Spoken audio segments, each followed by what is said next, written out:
بسم اللہ الرحمن الرحیم۔ عصر حاضر کے پرفریب نعرے، چیپٹر 4، عنوان ہے سیکولرزم، تاریخی اور نفسیاتی تجزیہ۔ تیونس کے رہنما جناب راشد الغنوشی نے 2 مارچ 2013 کو سیکولرزم کے عنوان پر ایک اہم خطاب کیا۔ اس خطاب کا اہتمام تیونس کے ادارے مرکز برائے مطالعہ اسلام و جمہوریت، centre for study of Islam and democracy نے کیا تھا۔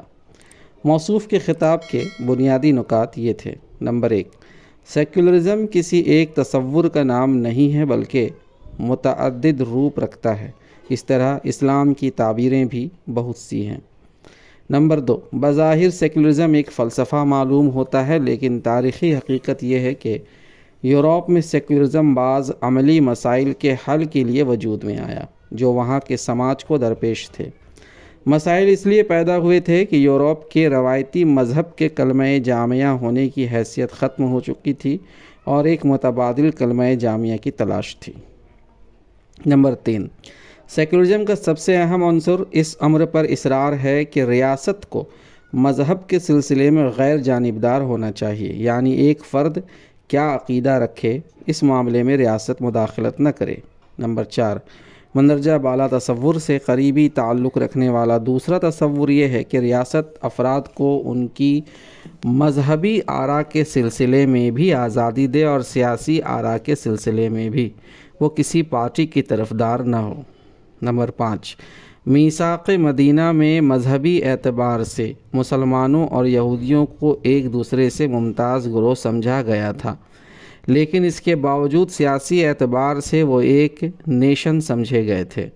مذہب و سیاست کے درمیان یہ امتیاز قابل غور ہے۔ نمبر 6، اسی طرح فقہا نے عبادات اور معاملات میں امتیاز کیا ہے۔ ان کے نزدیک معاملات میں اصل اہمیت مصالح و مقاصد کی ہے۔ نمبر 7، عموماً مسلمانوں نے دینی امور میں مسلمان حکمرانوں کی مداخلت کو پسند نہیں کیا ہے۔ جب کسی حکمران نے کسی خاص فقہ کے نفاذ کی کوشش کی تو یہ کوشش کامیاب نہ ہو سکی۔ نمبر 8، اسلام میں کوئی چرچ نہیں ہے، چنانچہ قانون سازی کا آخری اختیار ان نمائندوں کو ہونا چاہیے جنہیں عوام نے منتخب کیا ہے۔ البتہ یہ ضروری ہوگا کہ یہ نمائندے اسلامی تعلیمات اور اقدار سے بخوبی واقف ہوں۔ مندرجہ بالا خطاب پر کوئی تبصرہ پیش کرنے کے بجائے اس تحریر میں ان تاریخی اور نفسیاتی عوامل کا جائزہ لینا پیش نظر ہے جو سیکولرزم کی ابتدا اور فروغ کا باعث بنے۔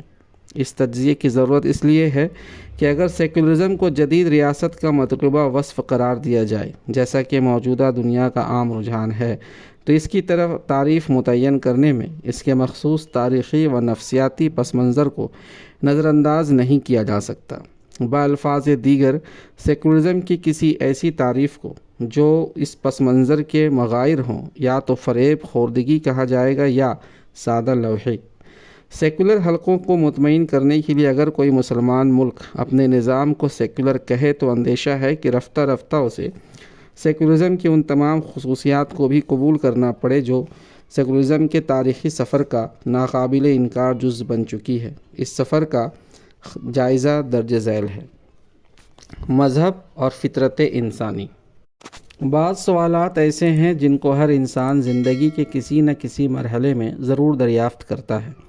ممکن ہے یہ کام خاموشی کے ساتھ دل ہی دل میں ہو، اور یہ بھی ممکن ہے کہ وہ ان سوالات کو الفاظ کا جامہ پہنائے اور دوسروں کے سامنے بھی ان سوالات کو رکھے۔ نمبر 1، کیا میں محض جسم ہوں یا روح اور جسم دونوں ہوں؟ نمبر 2، اگر روح کا وجود ہے تو میرے پیدا ہونے سے قبل وہ روح کہاں تھی، یا وہ میرے ساتھ یعنی جسمانی وجود کے ساتھ ہی وجود میں آئی؟ نمبر 3، مرنے کے بعد کیا ہوگا؟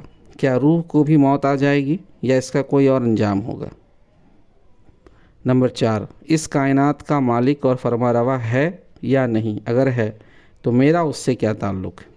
نمبر 5، کائنات اور موجودات کے ساتھ میرا صحیح تعلق کیا ہے؟ بالفاظ دیگر، انسانوں کا اور دوسری موجودات کا باہمی تعلق کس نوعیت کا ہے؟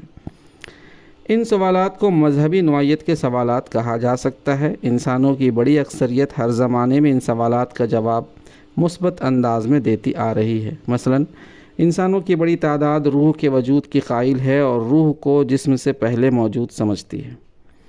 اسی طرح عام طور پر انسان خدا کی ہستی کے قائل ہیں جو کائنات کا خالق، مالک اور فرمانروا ہے۔ اسی طرح انسانوں کا عام خیال یہ ہے کہ جسمانی موت کے ساتھ روح کی موت واقع نہیں ہوتی اور وہ اپنے سابق اعمال کے مطابق اچھے یا برے انجام سے دوچار ہوتی ہے۔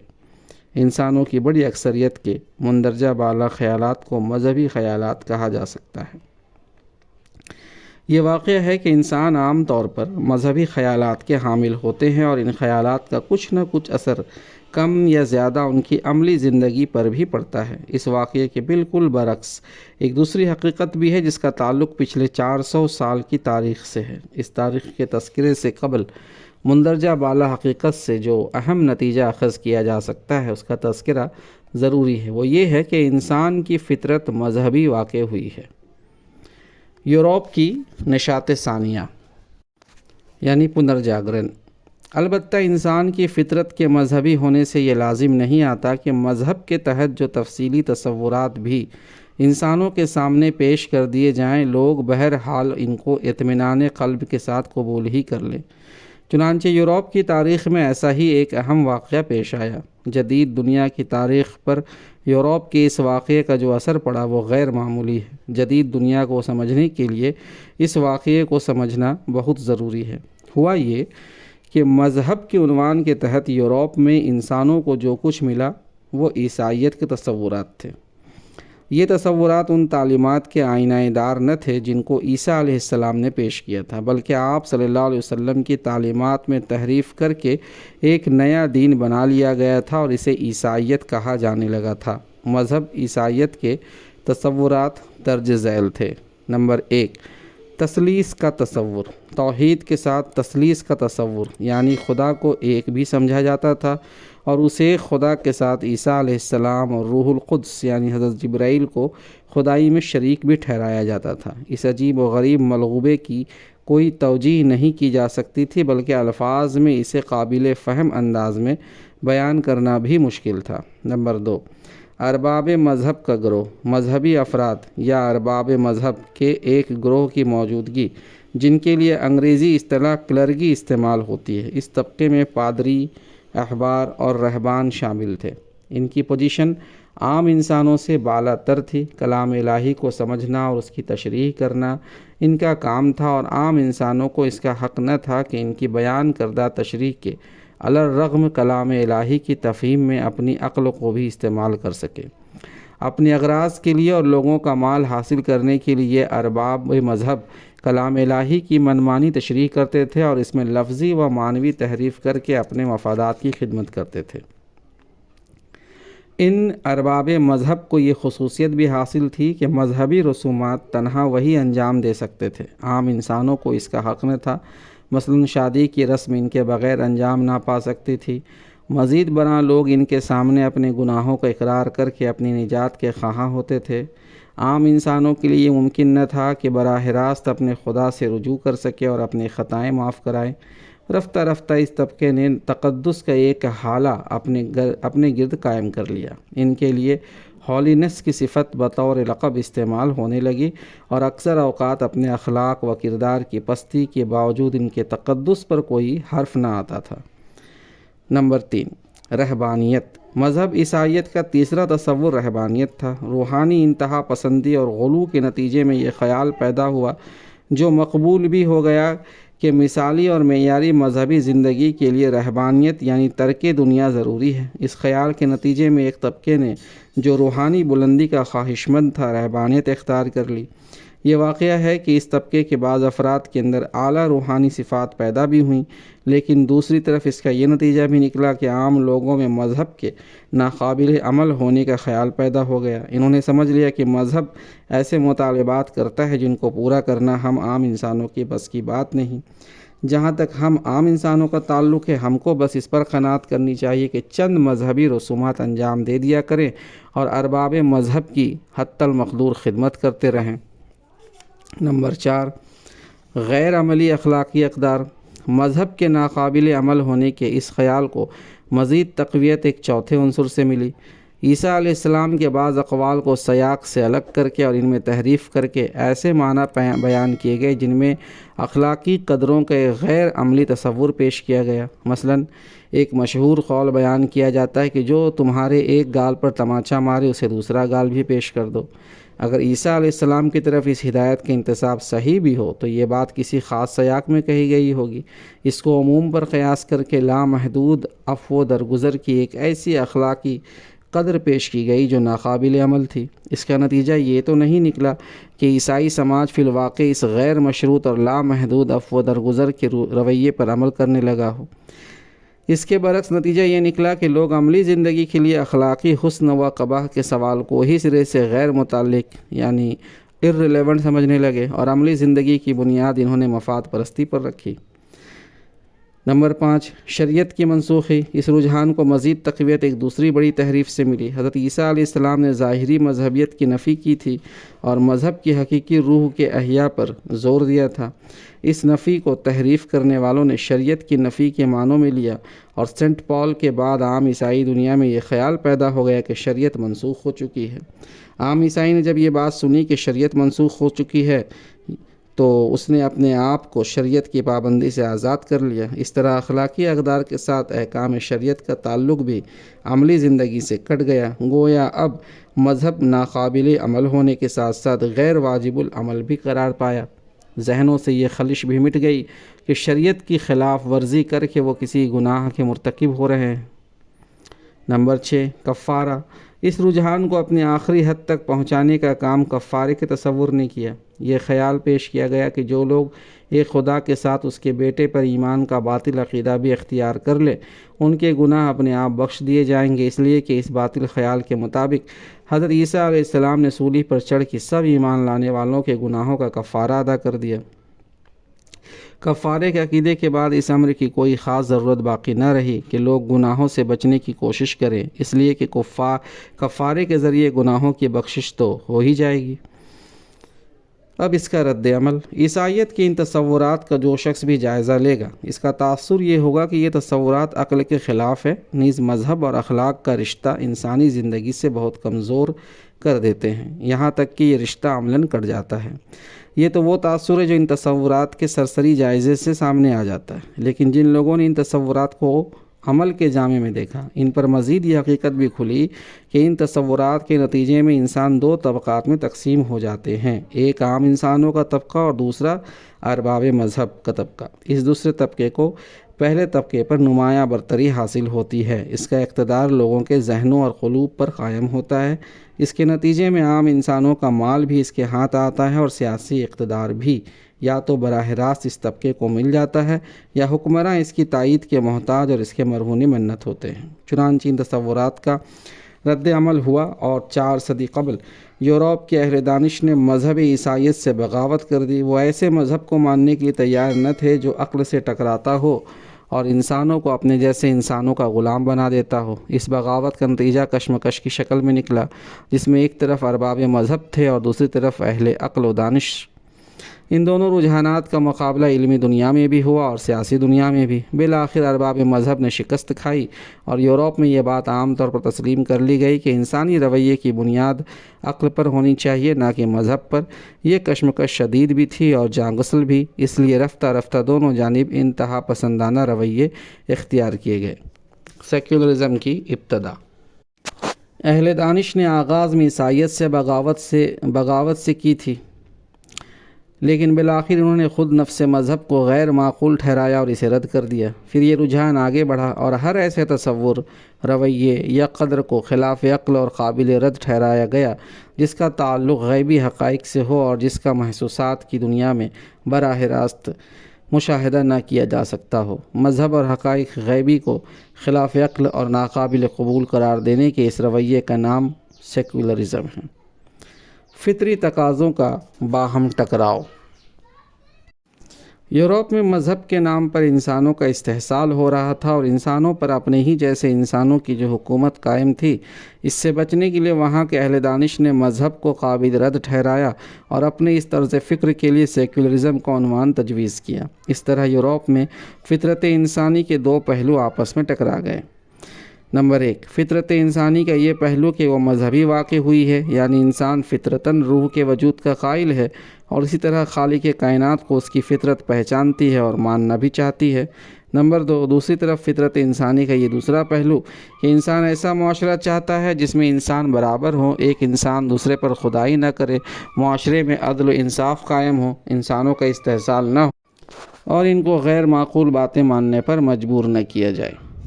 ان دونوں پہلوؤں کے ٹکراؤ کی وجہ یہ تھی کہ جو مذہب یورپ میں موجود تھا، یعنی عیسائیت، وہ غیر معقول اور غیر عادلانہ تصورات کا حامل تھا۔ یورپ کے اہل دانش اس مشکل سے دوچار تھے کہ اگر وہ مذہب کو قبول کرتے ہیں جس کا تقاضا ان کی انسانی فطرت کرتی ہے، جو مذہبی واقع ہوئی ہے، تو ان کو غیر معقول باتوں کو ماننا پڑتا ہے اور مذہبی طبقے کی حکمرانی قبول کرنی پڑتی ہے۔ اس کے بالمقابل اگر وہ عقل اور معقولیت پر اصرار کرتے ہیں تو انہیں مذہب کو چھوڑنا پڑتا ہے۔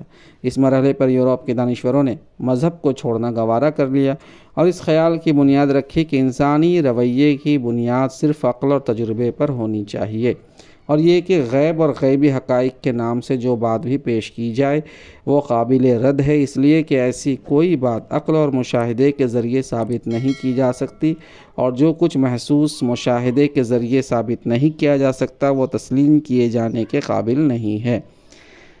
اگر اس مرحلے پر یورپ کے اہل دانش کے سامنے اسلام کا صحیح تصور آ جاتا تو وہ اس مشکل سے بچ سکتے تھے۔ اسلام فطرت کے دونوں تقاضوں کو پورا کرتا ہے۔ ایک طرف وہ انسان کا تعلق خدا سے قائم کرتا ہے اور اس کے مذہبی جذبات کی تسکین کا مکمل سامان فراہم کرتا ہے۔ دوسری طرف اسلام میں کوئی مذہبی طبقہ نہیں ہے، بلکہ تمام انسان اس کے اہل ہیں کہ براہ راست خدا کی عبادت کرے، اس کی ہدایت کو سمجھنے کی کوشش کرے اور اس کے دین کی تعلیمات پر عمل پیرا ہوں۔ اسلام انسانوں کے درمیان مساوات اور بھائی چارہ قائم کرتا ہے اور انسانوں پر انسانوں کی خدائی کی کسی شکل کو گوارا نہیں کرتا۔ اسلام نے جو باتیں بھی پیش کی ہیں وہ سب کی سب معقول اور مدلل ہیں اور وہ کسی غیر معقول بات کو تسلیم کرانے کی کوشش نہیں کرتا۔ اسی طرح اسلامی تعلیمات کے اندر انسانوں کے استحصال اور ظلم و ستم کی کوئی گنجائش نہیں ہے۔ اسلام کی یہ خصوصیت بھی ہے کہ کلام الہی محفوظ ہے اور اس کو پڑھنا اور سمجھنا ہر طالب ہدایت کا حق ہے، اور فرض بھی اس کلام الہی کے محفوظ و مامون ہونے کی بنا پر یہ ممکن نہیں ہے کہ اس میں تحریف کی جا سکے یا اس کی مانی تشریحات کر کے ایک طبقہ دوسرا پر اپنا تسلط قائم کر سکے۔ جو فرد یا طبقہ بھی انسانوں پر اپنی خدائی قائم کرنا چاہے گا وہ اسلام کے حوالے سے ایسا نہ کر سکے گا، بلکہ اس کو اسلام سے بغاوت کرنی ہوگی۔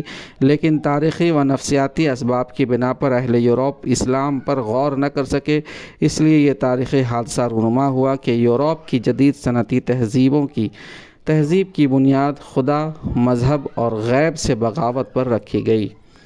سمجھوتا، یہ سیکولرزم کی ابتدا تھی جس میں مذہب کو رد کیا گیا۔ چنانچہ اس سیکولر رویہ اور طرز فکر کو الحاد کے ہم معنی قرار دیا جا سکتا ہے، لیکن الحاد کو انسانی فطرت قبول نہیں کرتی۔ انسانی فطرت کے اندر مذہب کی جو شدید پیاس موجود ہے وہ کسی ایسے نظام فکر سے نہیں بجھ سکتی جو مذہب کی نفی پر مبنی ہو۔ اس لیے سیکولرزم کا یہ مفہوم جو الحاد کا ہم معنی تھا صرف ایک محدود طبقے کے لیے ہی قابل قبول ہو سکا۔ عام طور پر جو مفہوم قابل قبول قرار پایا وہ یہ تھا کہ مذہب کو اجتماعی معاملات سے الگ کر دیا جائے۔ سیکولرزم کے دو مفہوم۔ نمبر 1، پہلا مفہوم یہ ہے کہ مذہب غیر معقول اور غلط ہے، اس لیے ہر معقول انسان کو چاہیے کہ مذہب کو رد کر دے۔ نمبر 2، دوسرا مفہوم یہ ہے کہ مذہب کی معقول تشریح نہیں کی جا سکتی، لیکن اس کے باوجود یہ انسان کی فطرت کا جز ہے، اس لیے مذہب کو رد کرنے کے بجائے اس کے دائرے کو محدود کر دینا چاہیے اور تمام اجتماعی معاملات کو مذہب کے اثر سے آزاد رکھنا چاہیے۔ اس طرح اجتماعی معاملات مذہب کی غیر معقولیت کے برے اثرات سے محفوظ رہیں گے اور عقل و تجربے کی بنیاد پر چلائے جائیں گے۔ سیکولرزم کا یہ دوسرا مفہوم دراصل ایک سمجھوتا ہے۔ چونکہ مذہبی جذبات کا خاتمہ اور استحصال ممکن نہیں ہے، لیکن مذہب کی غیر معقولیت بھی عیاں ہے، اس لیے یہی راستہ بچتا ہے کہ مذہب کے لیے بھی کچھ گنجائش نکال لی جائے، لیکن بہرحال اجتماعی معاملات کو مذہب سے الگ رکھنا چاہیے۔ انسانی فطرت کا سیکولر تصور۔ اس سمجھوتے کے پس منظر میں انسانی فطرت کا جو تصور ابھرتا ہے وہ یہ ہے: ایک، فطرت انسانی متضاد عناصر کا مجموعہ ہے۔ نمبر 2، ایک طرف انسانی فطرت مذہبی ہے، یعنی روح خدا اور غیب کی قائل ہے اور مذہبی جذبات کی تسکین چاہتی ہے، لیکن امر واقعہ یہ ہے کہ یہ سارے تصورات غیر معقول ہے، اس لیے کہ مشاہدے سے ثابت نہیں کیے جا سکتے۔ چنانچہ انسانی فطرت بعض غیر معقول تصورات کی قائل ہے۔ نمبر 3، دوسری طرف انسانی فطرت معقول بھی واقع ہوئی ہے، یعنی انسان بالعموم معاملات کو سمجھنا چاہتا ہے، دلائل دیتا ہے اور دلائل طلب کرتا ہے، اور اجتماعی زندگی میں انسان مل جل کر ایک قدم بھی نہیں چل سکتے جب تک کہ ایک دوسرے کو اپنے موقف کے بارے میں مطمئن نہ کر دیں۔ جبر و اکراہ کی بات دوسری ہے، لیکن جو اصحاب فکر سیکولرزم کے یعنی اس کے دوسرے مفہوم کے قائل ہیں، وہ مجبور ہیں کہ انسانی فطرت کا یہ عجیب و غریب تصور اپنائیں جو دو متضاد عناصر پر مشتمل ہے: سیکولرزم اور اسلام۔ اسلام سیکولرزم کی اس دونوں معنوں میں غلط سمجھتا ہے اور رد کرتا ہے۔ پہلا تصور سیکولرزم یہ ہے کہ مذہب سرے سے غیر معقول اور ناقابل قبول ہے۔ ظاہر ہے کہ اسلام کا یہ موقف نہیں ہے۔ اسلام مذہب یعنی دین حق کو انسانی زندگی کے لیے ناگزیر سمجھتا ہے۔ رہا دوسرا تصور سیکولرزم، تو وہ یہ ہے کہ اجتماعی معاملات کو مذہب سے الگ رکھا جائے، وہ اس تصور کو بھی رد کرتا ہے۔ اسلام کے نزدیک اللہ کی ہدایت زندگی کے ہر معاملے میں واجب الاتباع ہے، اس ہدایت کو زندگی کے بعض گوشوں تک محدود نہیں رکھا جا سکتا۔ اس موقف پر تمام مسلمانوں کا اتفاق ہے اور ہمیشہ رہا ہے۔ ہر دور کے علماء نے اس کی صراحت کی ہے کہ دین کا تعلق پوری زندگی سے ہے، جس میں عقائد، عبادات، اخلاق، معاملات، معیشت، معاشرت، تعلیم، قانون، صلح و جنگ، طرز سیاست اور بین الاقوامی تعلقات سمیت تمام شعبے شامل ہیں۔ اس لیے مسلمانوں کے لیے سیکولرزم کو قبول کرنے کا کوئی سوال ہی نہیں پیدا ہوتا، خواہ اس کا کوئی بھی مفہوم لیا جائے۔ Secular state. سیکولر اسٹیٹ کی نوعیت کو سمجھنے کے لیے اس امر واقعہ کو سمجھنا ضروری ہے کہ موجودہ زمانے کی اکثر ریاستیں اپنے تصور کے مطابق نیشن اسٹیٹ ہیں۔ یوں تو ہر ریاست زمین کے کسی علاقے تک محدود ہوتی ہے، لیکن نیشن اسٹیٹ کا مفہوم صرف اتنا نہیں ہے کہ وہ ایک خطے تک محدود ہو، کیونکہ ایک خطہ زمین تک محدود ہونا تو صرف ایک امر واقعہ ہے۔ نیشن اسٹیٹ کا اصل مفہوم یہ ہے کہ وہ اصولاً صرف اپنی حدود میں رہنے والے اصل باشندوں کو ہی اپنا شہری سمجھتی ہے اور صرف ان کو ہی شہری حقوق دیتی ہے جن میں انتظام ملکی میں شرکت کا حق بھی شامل ہے۔ نیشن اسٹیٹ کے بالمقابل اصطلاح نظریاتی ریاست آئیڈیولوجیکل اسٹیٹ کی ہے۔ نظریاتی ریاست کی مکمل مثال تو صرف اسلامی ریاست ہے، البتہ کسی حد تک کمیونسٹ ریاست بھی نظریاتی کہلاتا ہے۔ نظریاتی ریاست بھی کسی ایک خاص وقت میں ایک خطہ زمین تک محدود ہوتی ہے، لیکن اس کی اصل خصوصیت یہ ہے کہ اس میں شہریت کی بنیاد نظریے سے وابستگی ہوتی ہے، نہ کہ محض ایک خطہ زمین کا باشندہ ہونا۔ چنانچہ اصولاً ہر مسلمان اسلامی ریاست کا مکمل شہری ہوتا ہے، بشرطے کہ وہ ہجرت کر کے اس کی حدود میں آ جائے، اور غیر مسلم اگرچہ اسلامی ریاست کے اندر رہ سکتا ہے لیکن وہ انتظام ملکی کے کلیدی کام میں شریک نہیں ہوتا، اگرچہ دوسرے تمام شہری حقوق اس کو حاصل ہوتے ہیں۔ نیشن اسٹیٹ کی تعریف سے یہ بات واضح ہو جاتی ہے کہ وہ اصولاً اپنے شہریوں کے درمیان مذہبی فرق کو ناقابل لحاظ سمجھتی ہے۔ دوسرے الفاظ میں اس کے نزدیک مذہب ایک ناقابل لحاظ چیز ہے۔ یہی سیکولر نقطۂ نظر ہے جس کے مطابق مذہب کو اجتماعی معاملات سے الگ رکھا جانا چاہیے۔ چنانچہ نیشن اسٹیٹ کے لیے اس کے علاوہ کوئی چارہ نہیں کہ وہ سیکولر اسٹیٹ بن جائے، اس لیے موجودہ زمانے کی قومی ریاستوں کا سیکولر ریاست ہونا کوئی اتفاقی بات نہیں ہے، بلکہ نیشن اسٹیٹ ہونے کا عین تقاضا ہے۔ اگر کوئی ریاست نظریاتی ریاست نہیں ہوگی تو وہ لازماً نیشن اسٹیٹ ہوگی۔ جو قارئین نیشن اسٹیٹ کی اس خصوصیات کے سلسلے میں مطالعہ کرنا چاہیں ان کے لیے گری لال جین کا مضمون دلچسپی کا باعث ہوگا۔ دی ہندو فینومینا میں شائع ہوا ہے۔ سیکولر نیشن اسٹیٹ کی پیچیدگی۔ جیسا کہ اوپر بیان کیا گیا، کسی ریاست کے نیشن اسٹیٹ کے بنیادی معنی یہ ہے کہ اس میں شہریت کی بنیاد صرف اس خطہ زمین کا باشندہ ہونا ہے۔ چنانچہ کسی شخص کا مذہب اس کی شہریت کے سلسلے میں زیر بحث نہیں ہوتا اور ہر شہری کو بلا لحاظ مذہب انتظام ملکی میں شرکت کا حق حاصل ہوتا ہے۔ نیشن اسٹیٹ کی تعریف سے یہ معنی بھی نکلتے ہیں کہ جس طرح ہر شہری کو ملکی انتظام میں شرکت کا حق حاصل ہے، خواہ اس کا مذہب کچھ بھی ہو، اسی طرح خواہ اس کا نظریہ کچھ بھی ہو، اسے ملکی انتظام میں شرکت کا حق حاصل ہوگا۔ مندرجہ بالا خصوصیات کا یہ تقاضا ہے کہ نیشن اسٹیٹ کا خود کوئی نظریہ نہ ہونا۔ اگر اس کا اپنا کوئی نظریہ ہو تو وہ مخالف نظریات رکھنے والے شہریوں کو انتظام ملکی میں شرکت کے مساوی حقوق نہیں دے سکتی۔ اس نقطے کو سمجھ لینے کے بعد نیشن اسٹیٹ کی عملی پیچیدگی بیان کی جا سکتی ہے جس کا ہر نیشن اسٹیٹ کو سامنا کرنا پڑتا ہے۔ اصولاً نیشن اسٹیٹ کا کوئی نظریہ نہیں ہوتا بلکہ وہ سادہ جمہوری نیشن اسٹیٹ ہوتی ہے جس میں ہر شہری کو حق حاصل ہوتا ہے کہ جس نظریے کا رنگ بھرنا چاہے بھرنے کی کوشش کرے، لیکن عملاً تاریخی اسباب کی بنا پر ہوتا یہ ہے کہ ہر ریاست اپنا ایک نظریاتی رنگ رکھتی ہے، خواہ وہ تسلیم کرے یا نہ کرے، اور یہ نظریاتی رنگ اس ریاست کے دستور، نظام تعلیم، سرکاری میڈیا، پالیسی، تقریبات اور نعروں غرض ہر چیز میں جھلکتا ہے۔ اس نظریاتی رنگ میں ریاست کے تمام باشندوں کو رنگنے کے لیے ریاست کی پوری مشینری کو کوشش کرتی ہے۔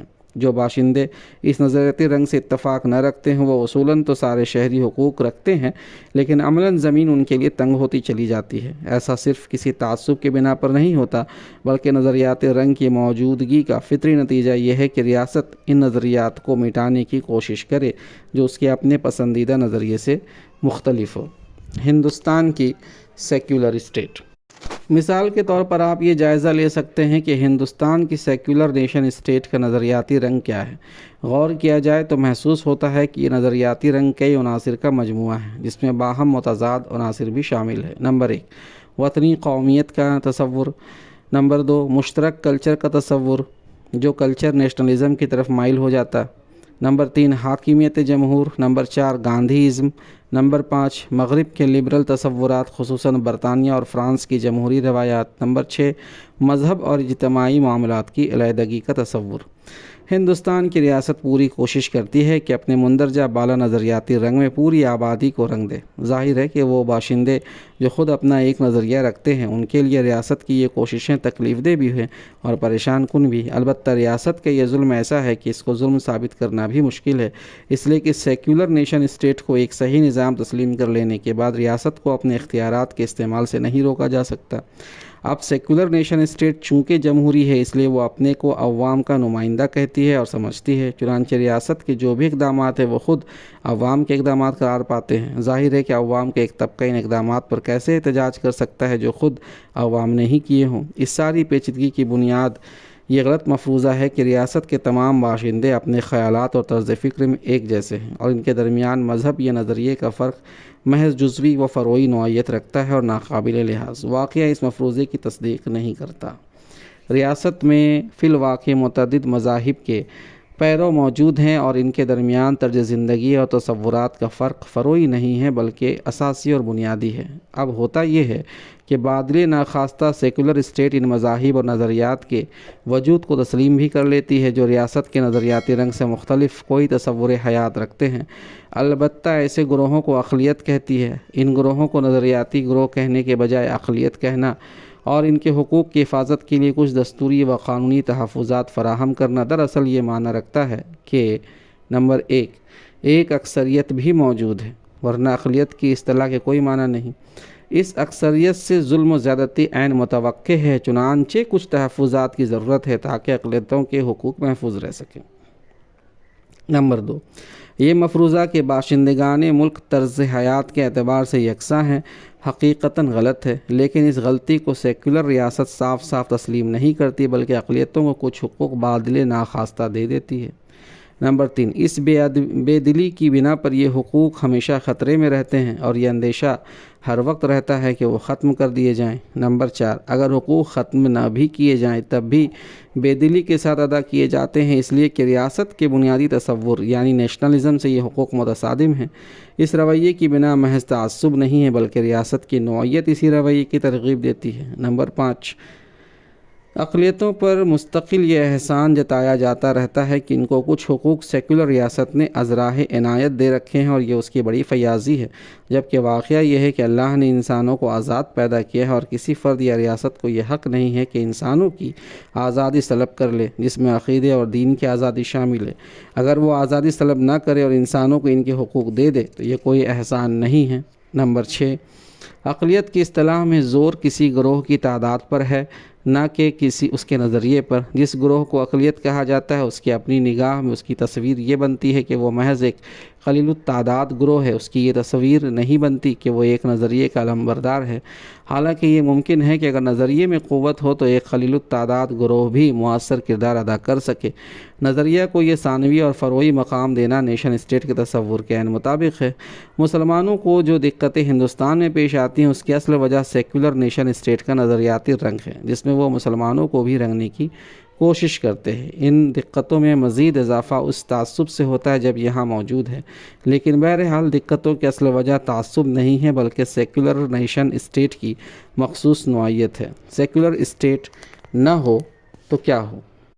سوال کیا جا سکتا ہے اور کیا جاتا ہے کہ ہندوستان جیسے ملک میں جہاں مختلف مذاہب کے ماننے والے رہتے ہوں، وہاں سیکولر اسٹیٹ کے قیام کے علاوہ آخر اور کیا چارہ کار ہے؟ یہ بالفاظ دیگر سیکولر اسٹیٹ کا متبادل کیا ہے؟ اس سوال کے جواب میں عرض کیا جا سکتا ہے کہ سیکولر اسٹیٹ کا متبادل یہ ہے: نمبر 1، ریاست کو روایتی معنوں میں جمہوری کہنے کے بجائے اسے مختلف مذہبی گروہوں کی مشترکہ ریاست سمجھا جائے جس کی بنیاد ان گروہوں کے درمیان آزاد معاہدے پر ہو۔ نمبر 2، ریاست اپنی حدود مختلف مذاہب اور ان کے پیرو گروہوں کی موجودگی کشادہ دلی کے ساتھ تسلیم کرے، نہ کہ ایک ناگوار واقعے کے طور پر۔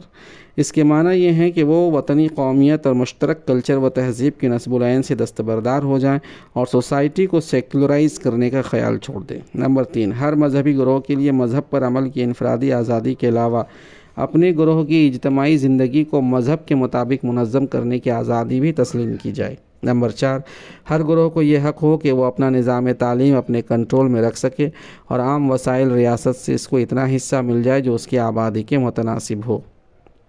نمبر 5، کسی شخص کو عذر قانون یا حکومتی دباؤ سے کام لے کر ایسے کام پر مجبور نہ کیا جائے جو اس کے دین کے منافی ہو۔ ہندوستان میں مسلمانوں کو چاہیے کہ سیکولرزم کی علمی ترویج کے علاوہ ریاست پر زور دیں کہ وہ مذہبی گروہوں کے وجود کو تسلیم کرے اور ان کے لیے مذہب پر عمل کے انفرادی حق کے علاوہ اجتماعی حق کو بھی تسلیم کرے۔ اس طرح ایک منصفانہ صورت قائم ہو سکے گی۔ تو سامعین، یہ تھے آج کا چیپٹر عصر حاضر کے پرفریب نعرے کتاب کا چیپٹر 4 یہاں مکمل ہوتا ہے۔ امید کہ ہماری یہ کوشش آپ کو پسند آتی ہوگی۔ برائے مہربانی لائک کریں، شیئر کریں، سبسکرائب کریں۔ جزاک اللہ خیر۔